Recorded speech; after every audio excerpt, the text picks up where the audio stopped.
Bienvenidos a Voces de los Suscriptores, donde los protagonistas son ustedes. En 2018 tuve que viajar a la Ciudad de México por cuestiones de trabajo. Soy diseñadora gráfica y me invitaron a una conferencia en el centro histórico. Como iba sola, decidí hospedarme en un hotel que me recomendaron por estar céntrico, bonito y, según decían, muy tranquilo. Desde que entré, el lugar me pareció antiguo, con ese estilo colonial que da una mezcla de elegancia y misterio. Mi habitación estaba en el tercer piso. Tenía techos altos, una cama grande y un enorme espejo antiguo que cubría casi toda la pared. Era un espejo de marco dorado, tallado, que parecía sacado de una película de época. No lo voy a negar. Desde el primer momento, ese espejo me incomodó.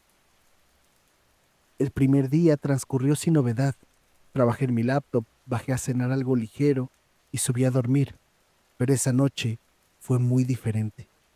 Eran como las 13:15 de la madrugada cuando desperté de golpe. No sabía por qué. No recordaba haber tenido una pesadilla, pero sentía el cuerpo helado. Y no era solo el aire acondicionado. Había algo en el ambiente, como si el cuarto hubiera cambiado, como si hubiera algo más ahí. Al intentar volver a dormir, sentí una punzada de incomodidad, una sensación que no sabía explicar. Mi mirada se desvió sin querer hacia el espejo. Fue ahí cuando todo cambió. En el reflejo vi algo que me hizo quedarme sin aliento. Justo detrás de mí, parada a pocos pasos de la cama, había una mujer. Tenía el cabello largo, mojado, como si acabara de salir de una tormenta. Su piel era pálida, casi traslúcida, y su expresión era de puro sufrimiento, como si cargara con un dolor imposible de describir. Lo peor fue que no sentí que me mirara a mí, sino que miraba a través de mí. Me volteé instintivamente, con el corazón latiéndome en la garganta, pero no había nadie. El cuarto estaba vacío.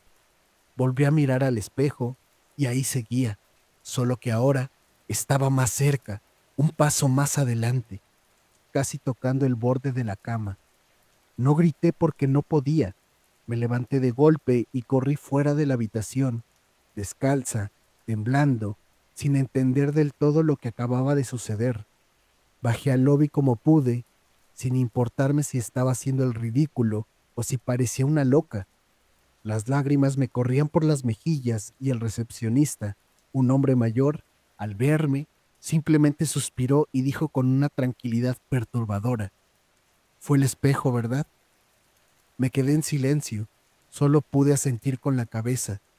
Él contestó: "No es la primera vez que pasa, a veces se aparece, siempre alrededor de las 3 de la mañana". No quiso decir más, me ofreció un vaso de agua y al amanecer me cambiaron de habitación. La nueva era más pequeña, pero sin espejo. Dormí mal las siguientes noches esperando volver a verla, pero no apareció de nuevo. Nunca supe quién era esa mujer ni por qué se manifestaba en ese espejo. A veces me pregunto si habría algo escondido detrás de ese cristal o si era un portal a otra cosa, algo que no debía estar aquí. Desde entonces, no puedo estar cerca de espejos antiguos.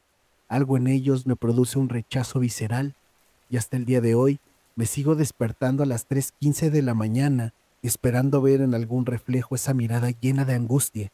Gracias por leer mi anécdota. Me llamo Pedro, tengo 34 años y vivo en Monterrey.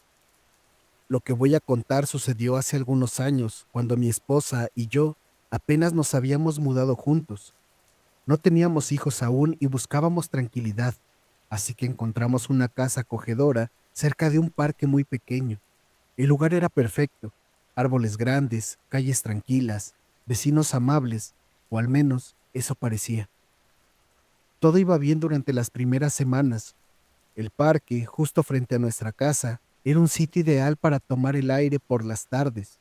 A veces salíamos a caminar o simplemente a sentarnos un rato en las bancas. Pero después de un tiempo, comencé a notar algo muy extraño. No sé cómo explicarlo exactamente. Era como si a ciertas horas de la noche el ambiente en ese parque cambiara por completo.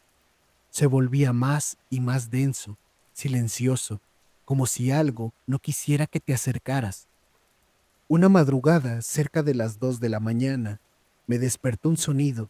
Era un chirrido suave pero constante. Al principio, pensé que era alguna puerta mal cerrada o el viento golpeando algo. Me levanté, aún adormilado, y salí al balcón para ver si podía identificar de dónde venía. Fue entonces cuando lo vi. Uno de los columpios del parque se estaba moviendo. Solo uno. Iba adelante y hacia atrás con una cadencia hipnótica. Pensé como cualquiera, que era el viento, pero ese día no había viento. Las ramas de los árboles no se movían. El aire era completamente quieto. Fue ahí cuando me di cuenta. Había alguien en el columpio. Era un niño. Estaba sentado balanceándose suavemente. Llevaba puesta una especie de camisita blanca y unos pantaloncitos cortos, ropa antigua, como de los años 60 o 70. Me pareció muy raro que un niño estuviera solo a esa hora. Me incliné un poco más para observarlo mejor. Entonces, el niño levantó la vista y me miró directamente. Esa mirada me paralizó. No había expresión alguna en su rostro, ni alegría, ni tristeza, ni miedo. Solo me observaba. Me quedé congelado sin saber si debía bajar o cerrar los ojos. Parpadeé y cuando volví a mirar, el columpio estaba vacío. No escuché pasos ni risas, ni nada. El niño simplemente había desaparecido, pero el columpio seguía moviéndose, el mismo chirrido, el mismo ritmo. Algo dentro de mí me decía que no era normal, que no estaba soñando, que acababa de ver algo que no pertenecía a este mundo. No le conté nada a mi esposa. Pensé que tal vez había estado medio dormido, que mi mente me había jugado una mala pasada, pero el miedo se quedó clavado por muchísimos días. Un par de semanas después, mientras hablaba con una vecina mayor, doña Emilia, saqué el tema del parque. Le pregunté de forma casual si alguna vez había visto algo raro ahí. Ella me miró en silencio por un momento, como si dudara en contarme algo, y finalmente dijo: ese parque tiene historia, joven.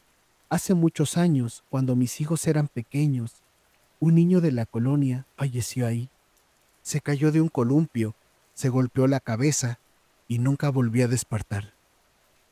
No supe qué responder, solo dije que sí con la cabeza, pero por dentro estaba helado. Le pregunté si sabía en qué columpio había ocurrido. En el de en medio, me dijo sin pensarlo. A veces en las madrugadas algunos dicen que lo ven jugar ahí, pero solo se deja ver si estás despierto, cuando nadie más lo está. Desde ese día, cada vez que escucho un chirrido a lo lejos durante la noche, no puedo evitar sentir un escalofrío. Ya no salgo al balcón, y aunque pasen los años, aún miro por la ventana, esperando o temiendo volver a ver al niño del columpio. Saludos desde la tierra de la carnita asada. Me llamo Claudia, soy enfermera y trabajo en un hospital de Puebla, en el área de emergencias. Llevo varios años en turnos nocturnos, así que estoy acostumbrada a ver de todo: accidentes graves, pacientes desorientados, familiares en crisis, pero nada me preparó para lo que viví una madrugada que jamás voy a olvidar.